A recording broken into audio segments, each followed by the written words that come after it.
Bismillahirrahmanirrahim. Ketika terjadi pembebasan kota Makkah, Fathu Makkah, itu semua sahabat itu pulang ke rumah-rumah mereka masing-masing. Sahabat Muhajirin, Utsman pulang ke rumahnya, Umar pulang ke rumahnya, Abu Bakar pulang ke rumahnya, bahkan Ali juga pulang ke rumahnya. Tapi Rasulullah tidak pulang ke rumahnya yang ada di Makkah. Kemana beliau pergi? Beliau pergi jauh ke Ma'lah, dan kemudian beliau membuat tenda persis di sebelah makamnya Khadijah. Di sanalah beliau bermalam selama terjadi Fathu Makkah, di sebelah makamnya Khadijah. Buat tenda di situ. Setelah itu malam-malam beliau nggak mau diganggu, mau berduaan aja dengan Khadijah. Beliau duduk di depan makamnya Khadijah, kemudian beliau bicara kepada Khadijah.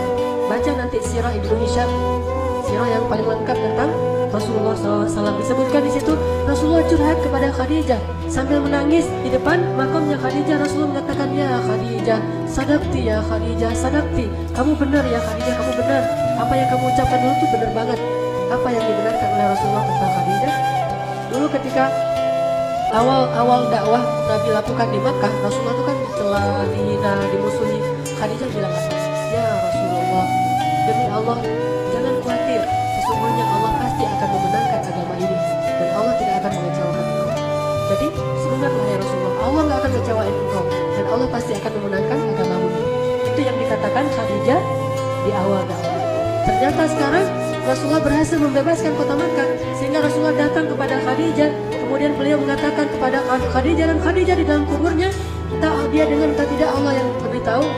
Rasulullah mengatakan, ya Khadijah, sadaqti ya Khadijah, sadaqti. Kamu benar banget wahai Khadijah, Allah telah menunaikan janjinya untuk memenangkan agama ini sebagaimana kata kamu. Kemudian Nabi menangis di kuburan Khadijah. Siapa bilang bahwa mengunjungi kuburan orang yang kita cintai, lalu kita berbicara di sana disebut kita? Bacalah sirah Ibnu Hishamnya Rasulullah SAW. Kata Rasulullah itu mencontohkan hanya diam saja di kuburan. Ternyata Rasulullah juga di kuburan bukan hanya diam, malah bermalam di kuburan. Kalau kita lihat, malah Rasulullah bermalam di kuburannya Khadijah beberapa malam dan tidak mau diganggu dan curhat. Rasulullah itu hanya ingin mengekspresikan betapa rindunya beliau kepada Khadijah. Beliau ingin sekali bertemu dengan Khadijah, memeluk Khadijah, mengatakan kepada Khadijah, wahai Khadijah, perjuangan kita sekarang sudah menang. Beliau ingin mengatakan itu kepada Khadijah. Beliau ingin memperlihatkan kepada Khadijah bahwa pengorbanan Khadijah itu gak sia-sia. Beliau ingin tunjukkan kepada Khadijah bahwa Khadijah itu benar dan dia adalah istri sejati yang pernah menolong Rasulullah dari awal berdakwah di Makkah. Itulah Khadijah. Gak ada istri yang bisa lebih hebat daripada Khadijah, sehingga Rasulullah datang ingin curhat kepada Khadijah dan mengatakan, ya Khadijah, sadaqti. Kamu benar wahai Khadijah.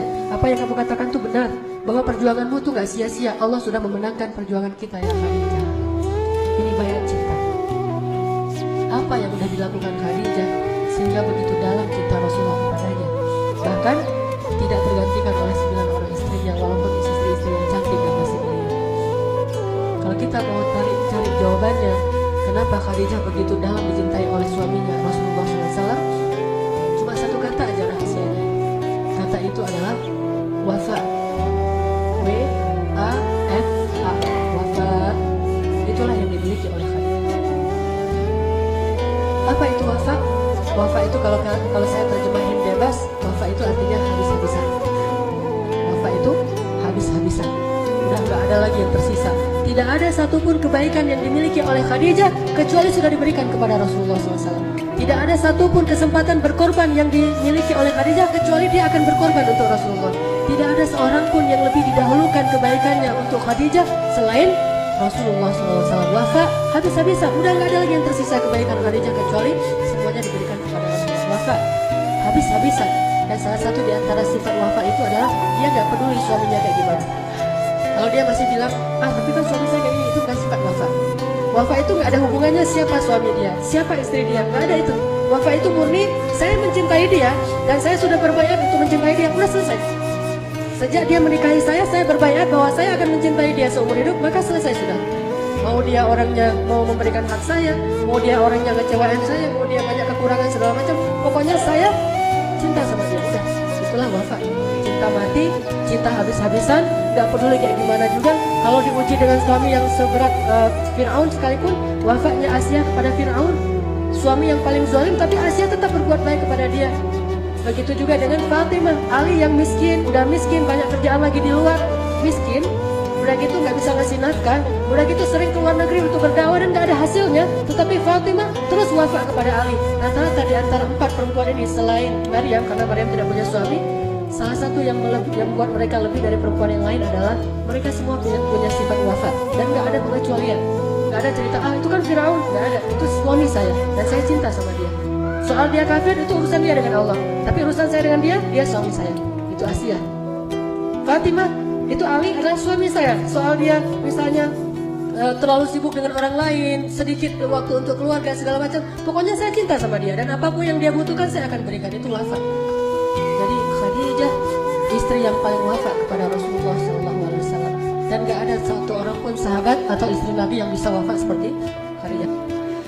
Kalau kita bahas di awal-awal menikah dengan Khadijah, Rasulullah SAW itu ketika awal-awal menikah dengan Khadijah juga ikut ngemodalin loh. Kan maharnya gede tuh. Dan Rasulullah ngasih mahar gede itu bukan permintaan Khadijah sebetulnya. Khadijah mintanya apa yang Rasulullah bisa aja, tapi Rasulullah pengen menghargai Khadijah, dikasihlah mahar ratusan ekor unta. Tetapi jangan salah bahwa Khadijah juga ikut membantu untuk mahar untuk dirinya sendiri. Jadi banyak banget ngebantu, wafa habis-habisan buat Rasulullah. Dan setelah menikah, Khadijah radhiyallahu anha itu benar-benar menjadi selain istri bagi Rasulullah, ibu juga bagi Rasulullah. Sering banget nenangin Rasulullah, bantu Rasulullah dalam bisnis. Bisa disebut Rasulullah itu datang ke rumah Khadijah itu nggak bawa apa-apa, datang orang doang gitu. Tapi Khadijah nggak pernah mempersoalkan itu. Udah datang nggak bawa apa-apa, udah nggak ngasih nafkah gitu, masih masalah lagi beban, nggak pernah. Justru Khadijah itu benar-benar ya tadi bayat cinta ya, udah berbayat maka dia ngasih apa yang dia miliki sampai habis hartanya Khadijah di jalan Allah SWT. Lalu datanglah waktunya setelah 15 tahun menikah dengan Rasulullah yang aman, hidupnya damai, semuanya tercukupi, mereka orang yang mampu bahkan termasuk orang kaya, hidupnya tuh enak banget, banyak pembantu. Datanglah masa-masa sulit. Jadi kalau orang dari awal sulit mungkin udah lebih siap ya. Ini dari masa-masa yang begitu nyaman, tiba-tiba gara-gara dakwah jadi sulit. Gak pernah kan dia tuh ngeluh ini gara-gara engkau terlalu sibuk ngurusin orang lain, akhirnya hidup kita jadi susah. Tuh lihat anak-anak terlantar segala macam, gak pernah sama sekali memberatkan suaminya. Benar-benar mendukung habis-habisan 100% all out kepada Rasulullah SAW. Kita lagi naik ke Gua Hira. Berminggu-minggu habis bekalnya datang lagi cuma semalam doang di rumah, besok berangkat lagi ke Gua Hira. Gak pernah Khadijah bilang ngapain sih lama-lama di sana, udah aja di rumah. Tanpaku kan bisa di kamar juga, bisa sambil di atas sajadah segala macam, gak ada tuh. Support aja. Suaminya datang, Khadijah bekalku habis, disiapin lagi sama Khadijah, naik lagi tuh. Berminggu-minggu datang lagi sampai setelah beberapa bulan, di bulan Ramadan baru turun ayat pertama Iqra bismillahirrahmanirrahim.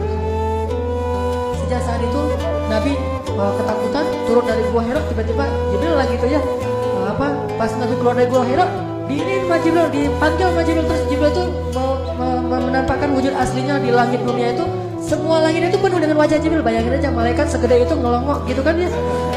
Bumi cuma sekelereng kan bagi dia kan, bagi malaikat. Terus ngelihat gini tuh gimana tuh. Semua seantero cakrawala dilihat itu wajah Jibril. Terus manggil lagi tuh, ya Muhammad kan. Wah suaranya tuh langsung Nabi melihat kemanapun melihat ada wajah Jibril. Terus kata Jibril, jangan lari ya Muhammad, jangan lari. Aku Jibril, kamu Rasulullah, lagi kenalan. Cuma cara kenalannya gitu amat ya. Lagi kenalan, aku ini Jibril ya Muhammad, kamu itu Rasulullah. Rasulullah lari. Bahkan bayangin aja Gua Hira itu kan curam banget tuh. Turun nggak usah lari, jalan aja susah. Gimana turunnya lari, coba gimana ngebayangin itu. Saya nggak bisa kebayang pas saya umroh ngeliat Gua Hira kayak gini curamnya. Terus Nabi turun lari karena disamperin Jibril pengen kenalan. Itu kayak gimana tuh turunnya, luar biasa, keadaran kan. Turun sampai ngos-ngosan di rumah, ketok pintu langsung tadi dipeluk sama Khadijah. Khadijah nangis setelah Rasulullah bangun istirahat. Khadijah tanya, ya suamiku ada apa? Kata Rasulullah, ada kejadian aneh, tiba-tiba datang sosok makhluk yang luar biasa besarnya, wajahnya memenuhi langit segala macam. Aku nggak tahu ini kenapa dengan aku akhir-akhir ini. Dan dia berpesan Iqra bismi rabbikal ladzi khalaq. Akhirnya Khadijah bilang, yuk kita ketemu dengan sepupu Waraqah, ulama Nasrani yang ada di Makkah. Yuk kita ketemu dengan dia banyak ilmu. Dianterin sama Khadijah ke Waraqah. Terus ketemu dengan Waraqah, ngomong dengan Waraqah, ya Waraqah apa yang terjadi pada suamiku? Akhirnya Waraqah bilang, itu namus. Namus itu bahasa Ibrani untuk Jibril. Itu namus yang pernah mendatangi Musa dan Isa. Kalau dia datang lagi jangan lari wahai Muhammad. Sesungguhnya dia adalah pembawanya. Berarti kau adalah nabi yang terakhir yang kami tunggu-tunggu. Aduh, seandainya hidupku masih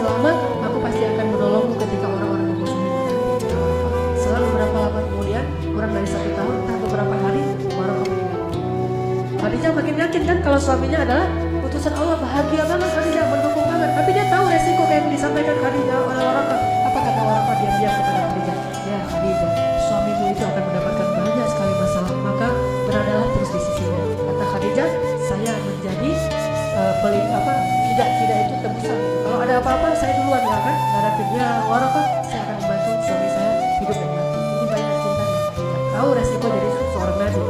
Pulang dia ke rumah. Pulang ke rumah, Rasulullah masih nggak enak nih kalau didatangin Jibril, merasa nih Jibril beneran atau setan nih, kan belum kenal ya. Gimana nih cara biar makin yakin? Khadijah tuh pintar gitu. Kata Khadijah, ya Rasulullah, sekarang manggilnya Rasulullah. Kalau kau ingin membuktikan itu malaikat atau jin, caranya gampang. Nanti kalau dia datang, kasih tahu saya. Ini istri yang luar biasa, pintar, cerdas banget, bijaksana. Kata Rasulullah, oh iya, nanti kalau dia datang mau kasih tahu kamu. Datanglah Jibril. Pas datang Jibril, assalamualaikum, waalaikumsalam. Gak langsung disuruh masuk, langsung Rasulullah nyamperin Khadijah belakang. Khadijah, Jibril datang. Kayak gitu tuh suasananya. Khadijah, Jibril datang. Kata Khadijah, yaudah, ayo kita sambut. Khadijah duduk, Jibril masih di pintu. Apa kata Khadijah? Ya Rasulullah, duduklah di atas paha kiriku. Bayangin gimana Khadijah habis-habisan buat Rasul. Kalau Aisyah biasanya duduk di atas paha Rasul. Kalau Khadijah, Rasul yang duduk di atas paha Khadijah itu beda banget tuh. Jadi bahasa ininya bisa ngomong banget kepada Rasulullah.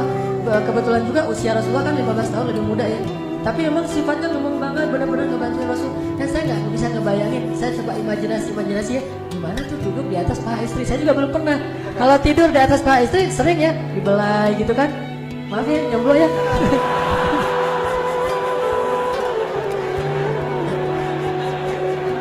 Pulang dari Al-Latif, udah ngomong dua sesi taklim, sesi tarbiyah, capek banget pulang, mau tidur di atas paha istri dibelah-belah gitu, tuh enak banget loh. Tiba-tiba bangun udah azan subuh kan, luar biasa tuh. Rasulullah duduk di atas paha Khadijah, di atas paha kirinya. Khadijah bilang, duduklah di atas paha kiriku ya Rasulullah. Rasulullah duduk, kemudian Khadijah nanya, apakah engkau masih bisa ngelihat Jibril? Kata Rasulullah, masih bisa ya Khadijah. Kalau gitu coba pindah ke paha kanan. Ini dalam hadisnya kayak gitu.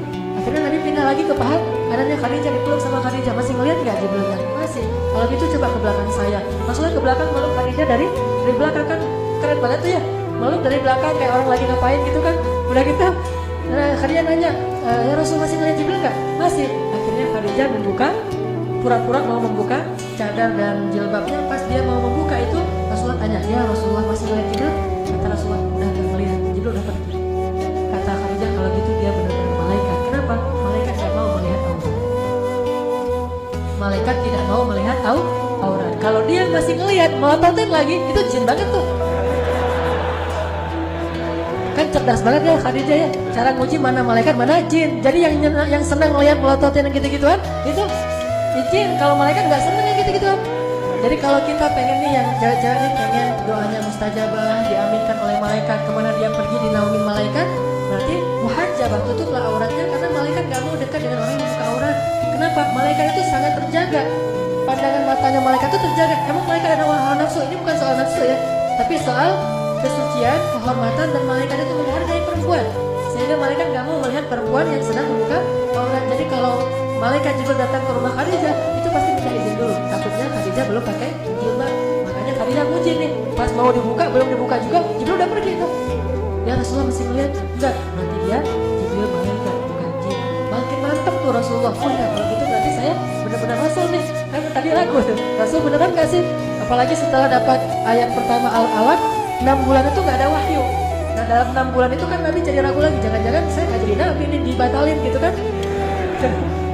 Khadijah terus 6 bulan. Jadi awal-awal masa Nabi beradaptasi dengan status baru sebagai Rasulullah, Khadijah itu benar-benar mendukung Rasul. Ditambah lagi ketika turun ayat, sekarang berdakwahlah secara terang. Mulailah episode-episode yang sulit, mulai dicela, mulai dimusuhi, mulai habis-habisan. Ketika Rasulullah pulang dalam keadaan wajahnya berlumuran kotoran, bajunya banyak kotoran, Rasulullah pulang ke rumah, Khadijah sampai menitikkan air mata sambil membersihkan kotoran di tubuh Rasulullah. Tapi terus kasih motivasi, tapi nangis gitu karena sedih suaminya dipulangkan kayak gitu. Mulailah Khadijah habis-habisan dengan hartanya. Dan tahukah kita adegan ketika Rasulullah menyedekahkan satu lembah domba itu milik siapa? Milik Khadijah. Rasulullah lagi ngegembalain domba milik Khadijah sebanyak lembah. Bayangin berapa ratus domba tuh yang memenuhi lembah. kecil-kecilnya lembah seukuran Masjidil Haram. Itu domba semua tuh. Udah gitu datanglah seorang laki-laki Badui mengatakan, "Ya Muhammad, banyak banget tuh domba kamu." Kata Rasulullah, "Kamu mau?" gitu.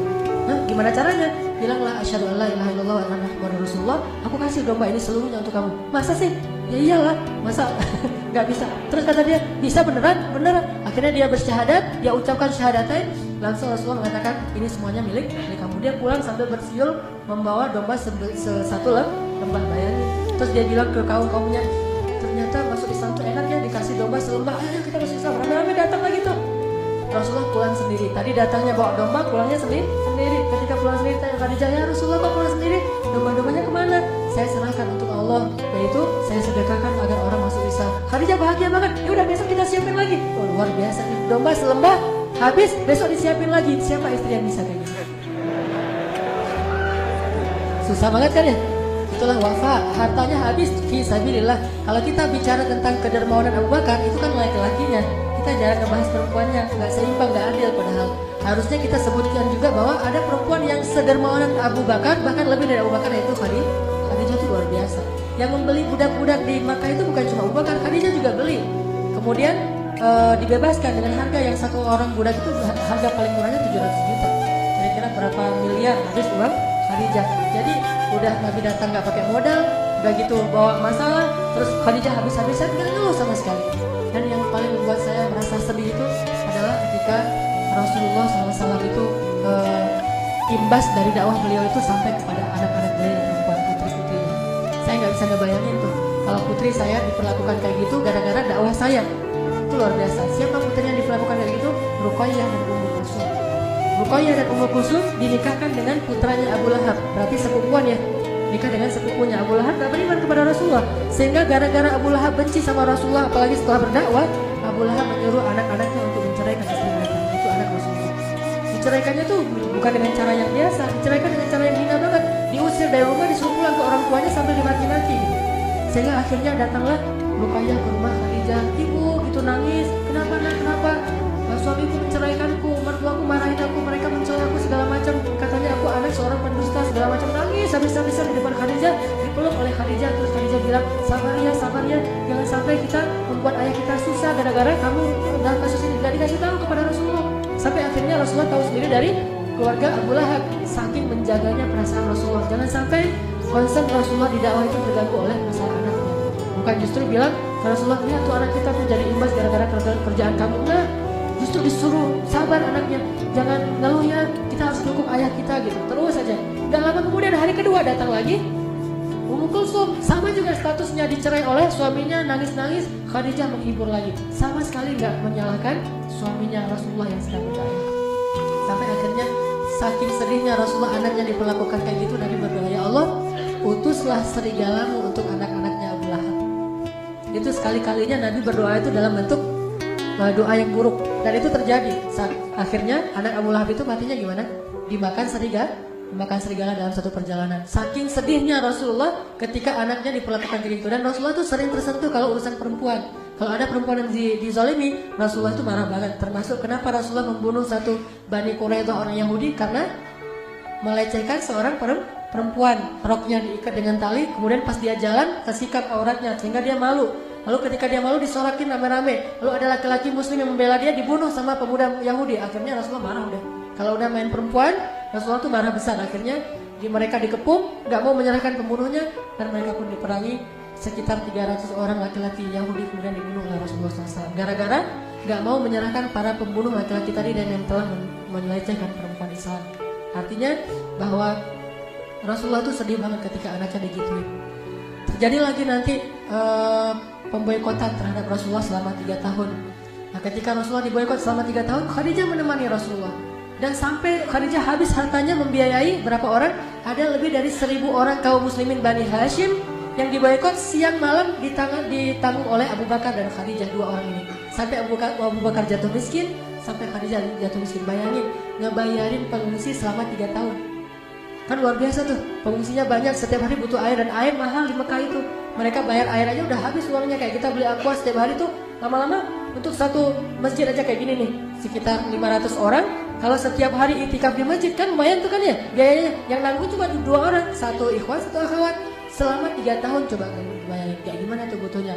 Nyembeli onta, selimut, orang-orang yang sakit segala macam, semuanya dibiayai oleh Khadijah dan Abu Bakar. Sampai setelah selesai pemberangkatan 3 tahun, Khadijah wafat karena Khadijah sakit keras.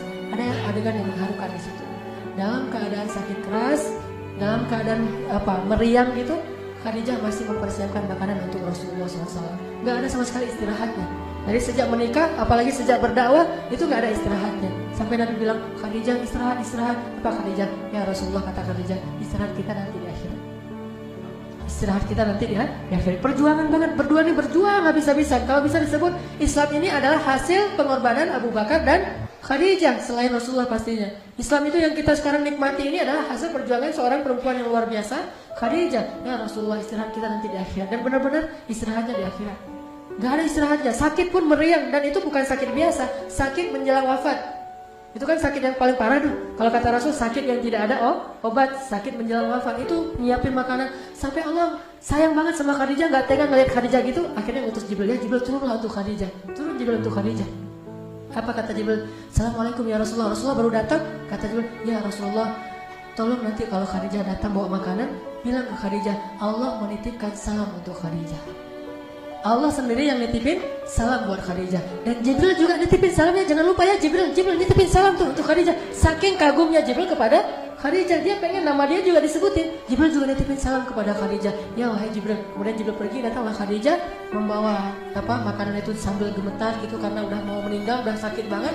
Ditaruh di depan Rasulullah sambil tersenyum. Ya Rasulullah, makan Rasulullah, ada apa lagi? Terus melayani Rasulullah wafat. Udah gitu Rasulullah mengatakan, dia Khadijah. Baru aja Jibril pulang. Ada apa ya Rasulullah? Kata Jibril, Allah menitipkan salam untukmu. Tahukah kita apa maknanya? Kalau Allah udah nitipin salam, itu tandanya dia mau kembali kepada Allah. Itu pertanda Allah udah kangen banget sama Khadijah dan pengen segera mengambil Khadijah ke sisinya. Allah nitipin salam kepadamu ya Khadijah. Jibril juga menitipkan salam. Langsung Khadijah menangis terharu dan sedih sekaligus. Terharu karena pengen ketemu Allah yang dia cintai, tapi sedih harus meninggalkan kekasihnya sendiri sementara perjuangan belum selesai. Coba gimana tuh? Perjuangan belum selesai tapi dia udah harus pergi karena usianya berselang 15 tahun. Dan ketika Khadijah wafat, Khadijah usianya 65 tahun, udah gak bisa lagi menemani Rasulullah, udah selesai. Tugasnya Khadijah udah selesai sementara Nabi masih harus berjuang. Sehingga Khadijah nangis, ya Rasulullah kalau saya pergi gimana dengan engkau ya Rasulullah, gimana dengan engkau? Melebihi sedihnya Abu Talib ketika meninggal karena menyisakan anaknya yang belum selesai ponakannya yang belum selesai dakwah. Khadijah sedih banget karena harus pergi sebelum bisa menemani Rasulullah sampai di ujung perjalanan. Akhirnya berdua sedih, nggak jadi makan tuh, nangis saja berdua sama Rasulullah. Ya Rasulullah, gimana nih kalau saya meninggal sementara engkau masih sendiri? Rasulullah menghibur Khadijah. Lalu selang beberapa hari kemudian Khadijah meninggal. Rasulullah sangat sedih di hari meninggalnya Khadijah, diurus sendiri semuanya sampai ke kuburannya. Dan tahun itu Rasulullah benar-benar terpukul. Dikenallah tahun itu dengan nama tahun duka cita. Meninggallah pejuang sejatinya Rasulullah SAW. Abu Talib meninggal selang beberapa minggu kemudian meninggal yang paling dicintai Rasulullah yaitu Khadijah. Sementara Rasulullah masih punya bayi yang masih kecil banget dan insya Allah nanti suatu saat akan persis seperti Khadijah hiburan buat Rasulullah. Siapa dia? Fatimah. Akhirnya datanglah seorang perempuan yang kasihan melihat Rasulullah yang sedih sendiri, bayinya masih kecil banget, anaknya banyak, namanya Saudah, nenek-nenek juga. Ya Rasulullah, nikahi saya, biar saya urus anak-anakmu. Dinikahilah oleh Rasulullah Saudah. Itu istri pertama beliau sejak Khadijah wafat. Lalu itulah sebabnya Rasulullah gak bisa ngelupain Khadijah banget. Sampai ketika Fathu Makkah, Rasulullah mengatakan, ya Khadijah, perjuangan kita sudah berbuahkan hasil. Benar kata-katamu wahai Khadijah, engkau benar, Allah akan memberikan kemenangan bagi agama ini. Inilah wafatnya Khadijah kepada suaminya. Ibu-ibu belajar dan ajarkan ini kepada putri-putri kita. Istri yang sejati itu adalah istri yang bisa wafat habis-habisan buat suami. Gak ada pengecualian. Suami saya begini, gak ada pertanyaan kayak gitu. Terus saja. Karena kata Nabi apa? Siapa yang wafat kepada manusia, maka Allah wafat kepada dia. Apa wafatnya Allah kepada Khadijah? Kata Allah dalam hadis Jibril tadi,